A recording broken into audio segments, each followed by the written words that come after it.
Okay, imagine this for a second. You've put in countless hours, right? You've battled with tricky grammar. You've built this amazing vocabulary, and boom, you hit C1 level English. Which is a fantastic achievement. Seriously. Absolutely. You can handle work meetings, you can travel, have real deep conversations, you feel, accomplished, and you should. You totally should. By any standard, you're way past the beginner struggles. You've navigated those tough intermediate plateaus. You are functional, you're fluent, you communicate really clearly. And yet, Yeah. this is often where things get interesting. We see this kind of split. Think about two learners. Let's call them Anna and Ben. Okay. They start out pretty similar. Same resources, same initial excitement, both hit that C1 milestone. But then maybe 5 years later, Anna's English. It's like, Yeah. wow, almost native-like. Fluid, nuanced. Exactly, it just flows. She doesn't just speak English, she seems to, live inside it. Right. And Ben. Ben's English is still C1. It's Yeah. good, it's totally functional, very clear. Static. Yeah, exactly. Static. It hasn't really evolved. You can almost feel this little bit of friction sometimes between his complex thoughts and the words he finds. He hasn't quit learning, not really, but that forward push, it's just stopped. It's kind of settled on a plateau. Good enough. Mm-hmm. Good enough. So the big question is, what actually happened in those 5 years? What's this, invisible force that pushes an Anna towards that true, effortless fluency, while a Ben just quietly accepts that plateau? And let's get this out of the way right now. It's not about some magical inborn talent. Right. Not talent. Not about where you live, either. Yeah. Or how much money you threw at courses. So what is it then? Well, our research, with the sources we've looked at, they consistently point to the difference between the finisher, the one who gets to that near-native fluency, and the staller, the one who gets stuck at C1, boiling down to 3 key areas. 3 critical domains that really define that final climb. Okay, this is what we're digging into today. What are they? Okay, first, there's the nature of their motivation. That's the why. The why. Got it. Second, the sophistication of their learning strategy. That's the how. Okay, the how. And third, and this one's really crucial, maybe overlooked, it's their perception of themselves within the language. The who. The why, the how, and the who. Right. Fascinating. And this deep dive, it's really aimed at you, the advanced learner who might be feeling like you're at that very crossroads. We want to unpack the psychology, the methods that separate the finishers from the stallers. And hopefully give you some insights, maybe some tools to help you become a finisher yourself. Exactly. All right, let's jump into that first one then. The why. The motivation engine. Now, it seems pretty clear that the initial motivation to learn a language is often huge and usually external, wouldn't you say? Oh, absolutely. Things like needing English for a job or passing a big exam, moving countries. Yeah, those are powerful drivers. They're great for getting you to C1, often quite quickly. They really are excellent catalysts. But the question is, what keeps the engine running after that specific goal is met? Right, because for the staller, that motivation seems almost entirely extrinsic, right? Tied to something outside themselves. Precisely. It's linked directly to an external reward you can point to. Like, I absolutely need a 7.5 on my IELTS. Or, I have to give this amazing presentation to impress the new international team. Or even just, I want people to think my English is really good when I travel. And those goals work. They give you this huge burst of energy to hit a specific target. They do. Immense thrust. But think of them like rockets, not like engines. Rockets, not engines. I like Yeah. that. So Ben passed his exam, right? He got the promotion he wanted, earned that respect. But once he ticked those boxes, The rocket fuel just ran out. exactly, there wasn't that urgent external pressure anymore to keep pushing, keep improving. So his whole learning system kind of naturally downshifted into low power mode. Practice gets patchy, progress stalls. Predictably, yeah. And that's the danger with relying purely on extrinsic motivation.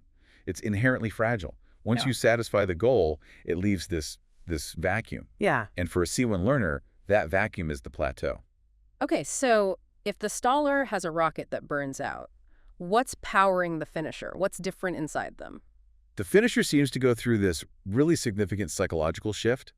They somehow manage to transition to intrinsic motivation. Okay, so driven from within. Yeah, exactly. It starts flowing from inside them. It gets deeply connected to their sense of self, their identity, their natural curiosity, or even just a genuine enjoyment of the learning process itself. So instead of thinking, I need to pass this test, it becomes something more like, I want to be the kind of person who can just pick up a complex historical novel in English and really get, feel the author's style. That's a perfect example. That's not a task with an endpoint. It's about embodying a certain kind of identity, a way of being. Or maybe it's, I'm just genuinely fascinated by how political arguments are framed in, say, the British media. I want to catch every little nuance, every hidden meaning. So the learning just happens naturally because you're following a real interest. It becomes a byproduct. Yeah. Or even simpler, I just love the challenge, the daily puzzle of finding the exact right words in English to express a complicated idea really elegantly. So for Anna, English stopped being just a tool to achieve something else. Pretty much. It became the actual medium, the way she experienced things more richly,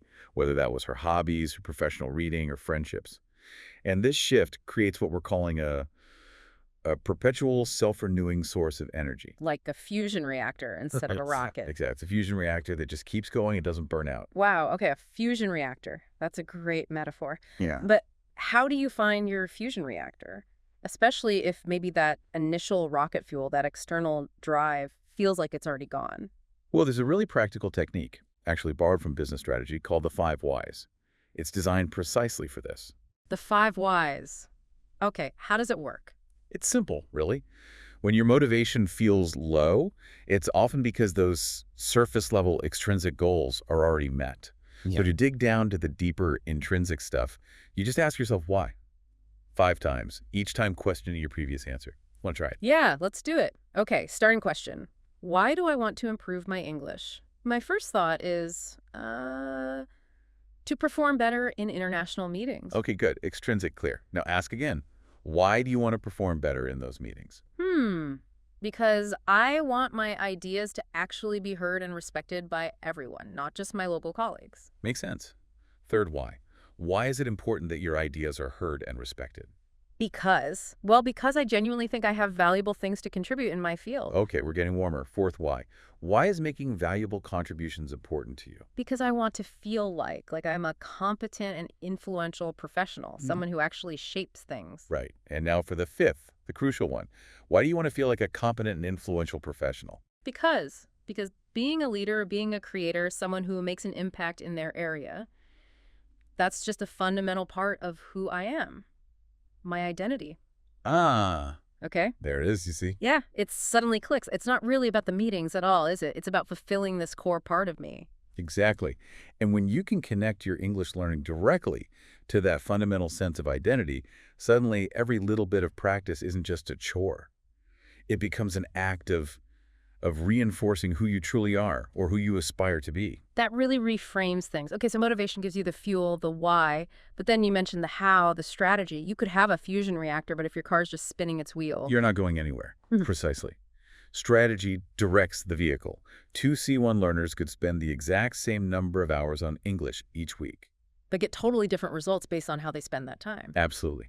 Now, the Stoller strategy, what we often see, it tends to be marked by these binge and purge cycles, Super intense study for a week, then almost nothing for a month. Exactly. Maybe they get overwhelmed or they don't see results fast enough, so they back off into just a passive routine. The key problem there is inconsistency. Right. It becomes a when I have time thing, or when I feel motivated, which kills any chance of compounding, I imagine. Totally. And there's often a heavy reliance on purely passive methods. Look, it's C1. Watching Netflix with subtitles, listening to podcasts while you do chores, that's fine for keeping things ticking over, for exposure. But it's not actively pushing you forward. Not really. Ben, our Stoller example, he might watch hours of English TV. He feels productive doing it. But his active skills, speaking, writing, they barely budge. He's comfortable. Yeah, comfort zone orientation. They stick to what feels easy. A nice chat, maybe, but they'll probably avoid a structured debate or really digging into a dense academic article. They shy away from that feeling of productive struggle. Which is where the real growth happens at this level. And this lack of challenge often means there's a lack of feedback loops, too. Their English is already good, right? So people rarely correct them explicitly. And they don't actively go looking for their mistakes either. Exactly. So those little errors, the slightly unnatural phrasing, they just get baked in, fossilized. Okay, so that's the Stoller's how. What does the finisher's strategy look like? How do they approach it differently? The finisher seems to understand, maybe intuitively, that motivation waxes and wanes. It's unreliable day to day. So they don't just wait for inspiration to strike. No. Instead, they build robust, systems and habits. These systems ensure they make progress even on the days they feel completely flat, totally uninspired.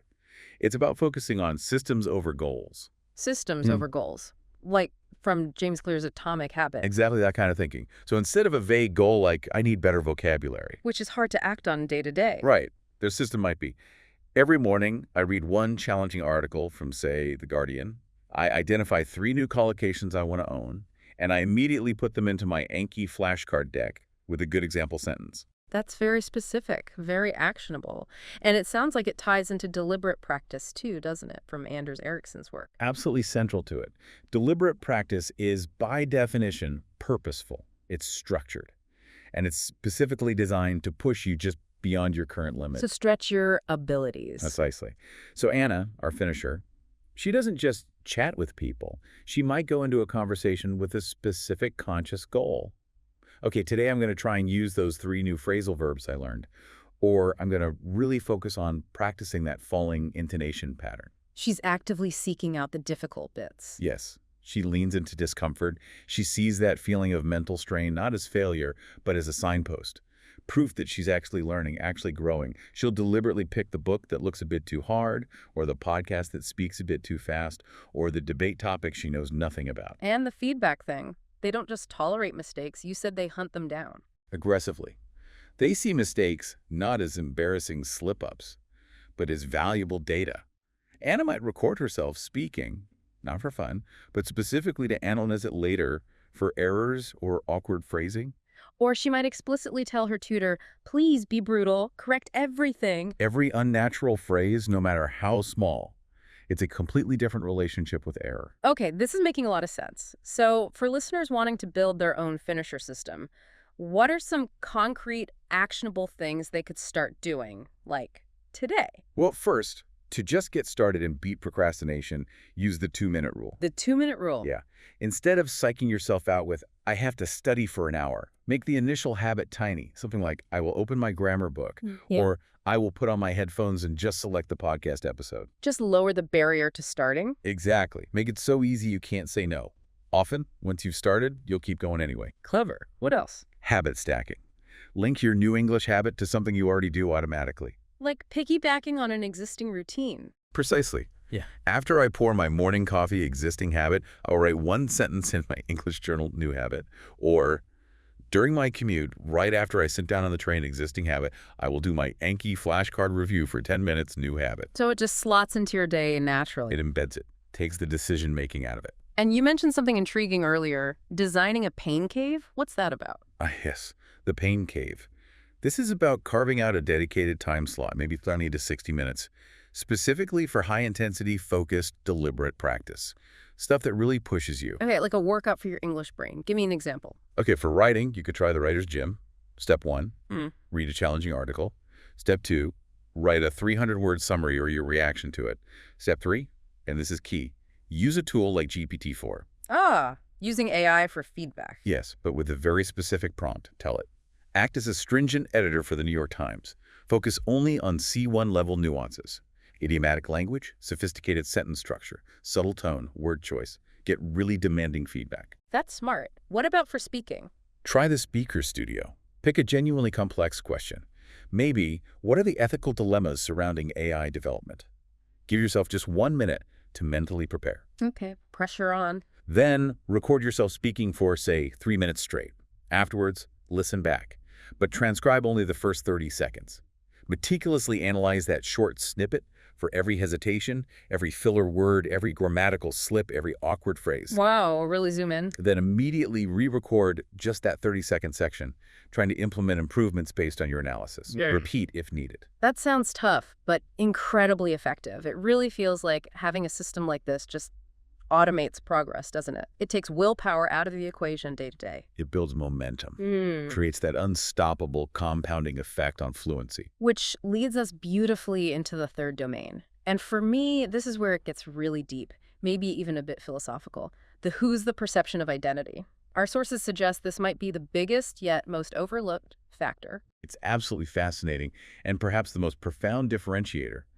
It's all about how the learner fundamentally sees the relationship between the English language and their own sense of self. And the staller typically sees English as what? Something external. Yeah, often as an external skill, like learning to play the piano, or maybe just a tool like a hammer. It creates this psychological distance. A kind of divided self. There's the real me who thinks and feels in my native language, totally natural, uninhibited. And then there's the English me. Right, who might be a bit more careful, maybe less funny, probably less confident. And operating like that makes genuine, spontaneous expression incredibly hard, doesn't it?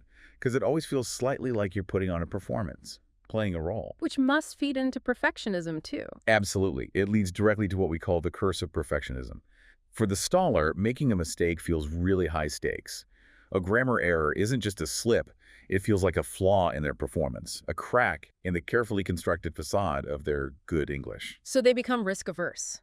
Highly. They stick to safer, simpler sentence structures. They might avoid using that cool new vocabulary word they learned because they're not 100% sure it's right. They shy away from humor, irony, anything complex. Like Ben, who you said basically switched on his English for work and then switched it off again. It stayed separate, external. For people in that mindset, English often feels like a barrier. Something standing between them and what they want to achieve, understanding the movie fully, getting their idea across perfectly. Okay, so if that's the staller's perception, how does the finisher see it? How do they relate to English? The finisher seems to undergo this really fundamental identity shift. For them, English stops feeling foreign. It becomes part of them. Yes, it integrates. It becomes a natural, valid, authentic part of who they are. They develop what you could call an expanded self. Expanded self means Meaning it's still one core identity, but now with a more versatile toolkit. They might even discover new aspects of their personality through English. Maybe they find they're more assertive when speaking English, or they discover a more poetic way to express certain feelings. That's really interesting. And how does that affect their view of mistakes? It changes everything. They start embracing imperfection as authenticity, Okay. because their primary goal shifts from performing perfectly to simply communicating authentically. Mistakes are just normal. They're part of how real people talk. So it frees them up. Massively. It frees them up to experiment, to play with the language, to take creative risks without that crippling fear of judgment. And they see English not as a barrier, but as As a bridge to new knowledge they couldn't access otherwise, a bridge to different cultures, fascinating people, and sometimes even, like we said, to undiscovered parts of their own personality. So they read, watch, listen, not just for practice. No, they do it because that's where their genuine interests now lie. Hmm. That article, that podcast, that conversation is the goal, and English is just the natural medium for it. Anna, our finisher, she started thinking in English, sometimes even dreaming in it, Wow. because it became the language of her passions, her work, her friendships. It became, as one source put it, the very texture of her life. The texture of her life, that's powerful. So how can our listeners actively start, weaving English into their own identity like that, making it less of an external thing? We've got something called the Integration Challenge. Try for just 1 week. The idea is to deliberately blur the lines between study time and life. Make English ambient, unavoidable, essential. Okay, I'm intrigued. What does the challenge involve? 3 main parts. First, digital immersion. Simple but effective. Change the language settings on your phone, your computer, all your main social media apps, switch them all to English. Right, so you're constantly interacting with English interfaces. Exactly. Second, enforce an information diet shift. For 1 solid week, commit to getting all your news, all your general information, only from English language sources. BBC, Reuters, The Guardian, Wall Street Journal, whatever your preferred sources are, but the English versions. Okay, cut off the native language news feed for a week. Just for a week, see how it feels. And third, the hobby hijack. Hobby hijack. Whatever you're passionate about outside of work or study, could be gardening, chess, video games, cooking, history, anything. Consciously shift your engagement with that passion entirely into English for the week. How would that work? Find the English-speaking subreddit for it. Follow English-speaking YouTubers who cover it. Read blogs about it in English. Join an online forum in English. Whatever it takes to immerse your hobby in the language. That's actually really clever. It forces English into the fun parts of your life, the things you genuinely care about. Exactly. Yes. It stops being this separate subject you have to study and starts becoming the natural language associated with things you love. It shifts from being a foreign object to just a familiar part of your identity. It stops being something you do and starts becoming part of who you are. Okay, this framework, why, how, who, is really clear. Mm-hmm. Can we see how this plays out in some real-world examples? Put some faces to these ideas. Absolutely. Let's look at a few brief case studies drawn from our sources. Mm-hmm. Consider Stefan and Iwa, both software developers from Poland. Okay. Stefan reached C1 because he needed it for his American clients. Purely extrinsic motivation tied to his job. He explicitly told researchers he sees English as a work tool, something he mentally puts away at 5 p.m. So he's competent, functional, Totally competent, but his English hasn't noticeably improved in years. He's a classic staller. and Iwa. Same profession, same starting point. Yep, also met the job requirements. But then something shifted for her. She discovered all these amazing cutting-edge tech podcasts and blogs coming out of Silicon Valley, and Yeah. stuff that just wasn't available in Polish. Ah, so a new intrinsic interest sparked, using English as the key. Exactly. That genuine passion for the technology itself took over. She started joining online forums to discuss it, even started her own tech blog in English, partly to clarify her own thinking. That's a great example of a system and deliberate practice right there. It really is. And over time, this led to an identity shift. She stopped seeing herself just as a Polish developer and started seeing herself as part of the global tech community. The who changed. Profoundly. And the result, she's now C2 level, a sought-after speaker at international tech conferences. A clear finisher. Wow. Okay. What about a different field? Say, academics. You mentioned Kenji and Yuna from Japan. Right. Both went to California for master's programs. Kenji worked incredibly hard to pass the TOEFL exam, got accepted, but felt completely burnt out by the process. Understandable. Once there, he tended to socialize almost exclusively with other Japanese students. He actively avoided situations he saw as socially risky, like joining student clubs or just striking up conversations with native speakers. So English remained just a tool for schoolwork. Pretty much, a tool for academic survival. Necessary but not enjoyable. A burden. He stalled. And Yuna? Yuna saw passing TOEFL differently, not as the finish line, but more like the starting pistol for the real learning. She knew her academic English was okay, but her casual conversational English was weak. So she identified a specific area for growth. And she deliberately targeted it. She forced herself to join a hiking club, and the student newspaper activities that she admitted absolutely terrified her initially. She actively sought discomfort, the finisher trait. Exactly. She said the first few months were really hard, lots of awkwardness, lots of misunderstandings, but she stuck with it. She actively integrated herself into those social environments. And English became... It became the language of her new friendships, her hobbies, her whole life there, really. She finished her master's, stayed on, built a life. Definitely a finisher. That's a great contrast. Okay, one more pair. Maybe learners driven purely by passion. Marco and Elena from Italy, loving English film and books. Yeah, Marco has this deep love for English cinema, English literature, but his learning approach is, well, erratic. How so? He'll get obsessed with a director, watch all their films, learn every bit of slang from the dialogue. Intense immersion for a week or two. Okay. But then he might do nothing actively with English for a month or more. His strategy is just wildly inconsistent. So his passive understanding is probably amazing. Incredible. He can understand almost anything. But his active skills, speaking fluidly, writing articulately, they lag way behind because the practice is so patchy, he's stalled. And Elena also loves cinema. Loves it just as much. But she built a system around her passion. Ah, the system again. What did her system look like? Okay, so every Sunday, she'd watch an English language film, first time with no subtitles at all. Monday, she'd find the script online or detailed summaries and really dig into the challenging vocabulary, the idiomatic expressions. Yeah, okay. Analysis. Then, Tuesday, she'd force herself to write a short review or reflection on the film in her English journal. Active production. She turned her passion from passive consumption into deliberate practice. Exactly. Her progress wasn't lightning fast, she said, but it was relentless, steady, compounding over time. And that consistent, systematic approach, it's made her a remarkably articulate and insightful commentator on film, in English. She could discuss complex themes with real nuance, a clear finisher. These stories really bring the why, how, and who to life. Okay, so wrapping this up, if you're listening to this and you're at that C1 level, you've already shown amazing dedication, incredible tenacity. You really have. You haven't given up in the way people usually mean it. But maybe the biggest danger now, as this deep dive suggests, isn't giving up loudly, but that quiet surrender, just settling onto the plateau. And what we've seen today is that the difference between staying there at very good and pushing on to that truly expressive natural fluency, it's not really about luck or having more time. It's about conscious choices. Fundamentally, yes.